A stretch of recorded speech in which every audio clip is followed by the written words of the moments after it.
think we have to be idealists without illusions. We have to be pragmatists with a vision. When we act with an understanding of what our power can and cannot achieve, we'll better serve our ideals.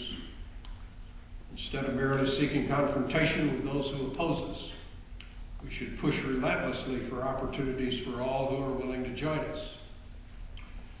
Instead of thinking that peace and security can come through military strength alone or through diplomacy alone, we must know that peace and security will come through the integrated, skillful, and prudent use of all, not just one or two, all of the tools of American power: military, political, economic, diplomatic. Instead of trying to tackle the world's problems by ourselves, we want to share the burden with others who seek a world order that is peaceful and just and prosperous.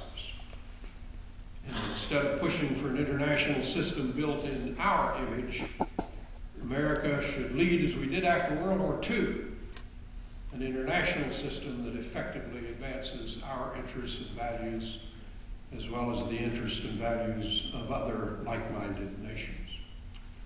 Thank you very much.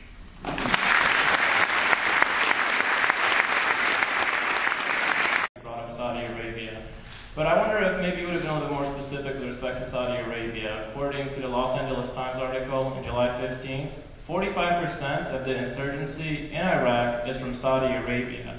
That means that our soldiers today are actually getting killed by Saudi Arabians. On 9/11, 14 of the hijackers also came from Saudi Arabia. Osama bin Laden himself, sir, is from Saudi Arabia. And how did Congress reward this type of activity? We gave Saudi Arabia a $20 billion weapons contract.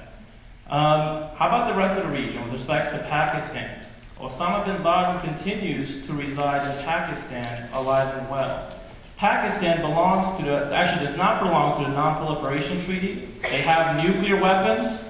Israel has hundreds of nuclear weapons, yet you maintain that Iran is or should be the focus for the people of America today. We saw the same rhetoric with Iraq. Sir, I'd like to go back to the 9/11 Commission, where we needed to demand accountability for 9/11. Osama bin Laden is still not wanted by the... I'm sorry, so I'll ask my question. With respect to 9/11 Commission report, sir, you gave an interview last year to the CBC. The NIST just has come out with a report stating that they cannot explain the collapse of World Trade Center 7, 1, and 2. They also came out with the same letter from the NIST that stated that they did not investigate World Trade Center 7 for any explosive. In the same interview, you said that the commission actually... Let's have the next question, please. Let's have the next question. I think... You asked many questions. I can't respond to them all. But I think the whole region needs to be accountable. But with respect to World Trade Center... If you will give me the opportunity, I'll address the Building 7 issue. Thank you. The issue the young gentleman raises is what happened to Building 7 on the site. The World Trade Towers, you will all remember, collapsed because the airplanes hit into them. Not World Trade Center 7. There was a... would you permit me to respond? Now, there was a Building 7 nearby, not one of the giant skyscrapers, but a very substantial building that also collapsed. There was a lot of debate at the time of the 9/11 Commission as to how it collapsed, and a lot of different theories. We, of course, did not have the expertise on the Commission to answer that question.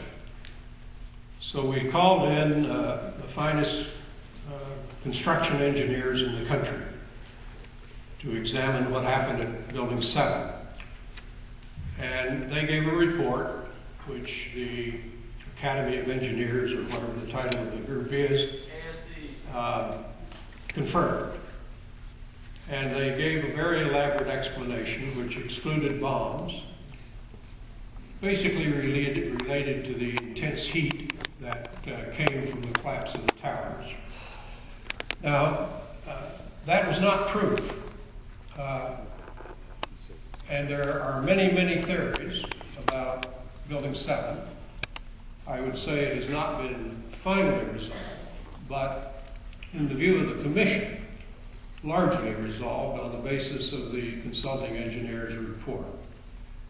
But I don't have any doubt at all that questions will linger with respect to Building 7 and many, many other aspects of 9/11.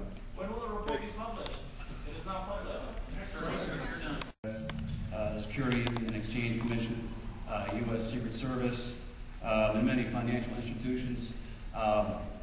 Since you were vice chairman of the 9/11 Commission, why was it not mentioned in the 9/11 Commission report? Why was what not mentioned? Building 7.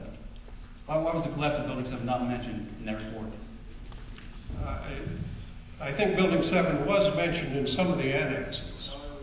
It was, I think it was. It was not, you're correct, it was not mentioned in 9/11 report itself. Look, when you're investigating an incident as complicated as 9/11, and you have literally thousands of people trying to contribute to your knowledge, you don't make every call correct. And we included a lot of things that we thought were right. I believe we have basically told the story of 9/11 as we were charged to do by the statute in a manner which has been widely, not unanimously accepted. But there are questions that linger and will linger. We're still investigating Abraham Lincoln's assassination, and we'll be investigating the 9/11 Commission, I have no doubt at all, and our first draft of history many, many years hence. We may not have gotten everything right. I think we got a lot of it right. Don't you find it odd that Larry Silver... Move on.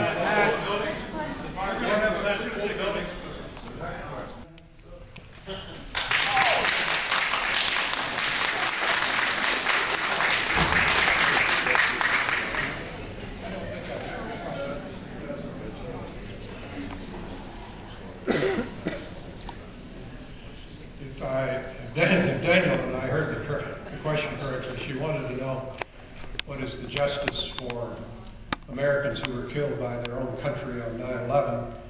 I think I've suggested to you I reject that premise totally and completely.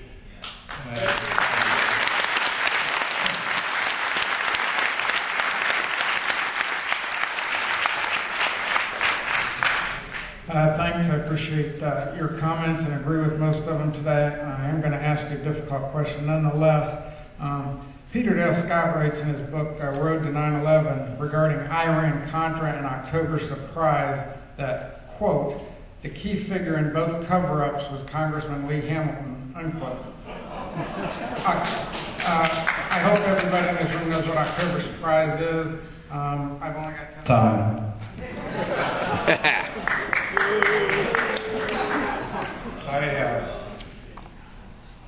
The older folks might remember this. I chaired two committees when I was in the Congress. One investigating the so-called October surprise, when the Democrats were accusing President Reagan of pulling an October surprise as the election approached.